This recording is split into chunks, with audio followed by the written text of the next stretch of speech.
I discovered that if I pretended to be blind, I could sit outside the temple and beg openly, even receive a free apartment from the government. That day, just like any other, I went to play the piano for the wife of a wealthy man. When she opened the door, I could feel that she didn't want me to come in. But since I had already taken her husband's deposit, she eventually let me in. Not long after I started playing, I smelled something strange. Following the scent, I found a dead body in the living room.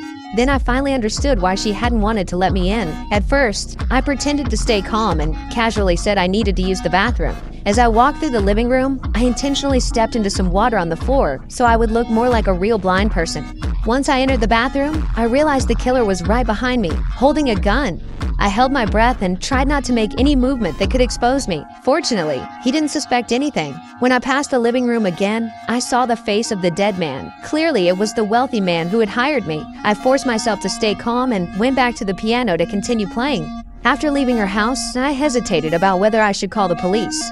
The man had been known for his generosity and always tipped me whenever he hired me. In the end, I went to the police station and said I wanted to report a case. But before I could finish speaking, I saw the man who had been hiding in the bathroom. He was wearing a police uniform. I froze. He was the chief of police. Luckily, I reacted quickly and changed my story immediately, saying that my cat had been killed. The chief's eyes were cold as a knife. He had just killed a man, and now the only witness was sitting right in front of him. He clearly suspected that I wasn't really blind. He insisted on taking me home himself. As soon as we arrived, he noticed a newspaper on my table. I said it was there to line the trash bin, but he obviously didn't believe me. He kept testing me at one point. He even threw a small knife near my head. I didn't move. Fortunately, he didn't see through my act. The next day, the rich man's body was found floating by the river. His wife cried bitterly during the interview. Later, the police chief blamed the murder on a young man. I was called in to give a statement and had to listen to them fabricating the entire report. My palms were sweating. I wanted to stand up and tell the truth, but that was just a fantasy.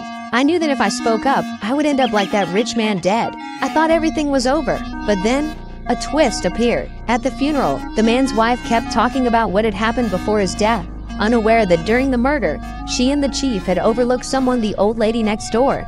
After the funeral, that old lady went to the police and said the rich man's wife was lying. When the wife found out, she went to the old lady's house and knocked on her door. At that time, I happened to have been hired by the rich man's daughter as her private tutor. When the elevator doors opened, I saw with my own eyes the rich man's wife pushing the old lady down the stairs. My legs went weak. I almost collapsed. I forced myself to stay calm and pretended I hadn't seen anything. I didn't know whether the old lady was killed because she provided evidence, but I believed that woman had gone insane. She wanted to eliminate everyone who knew the truth. I wanted to escape, but before I could step outside, someone knocked on my door.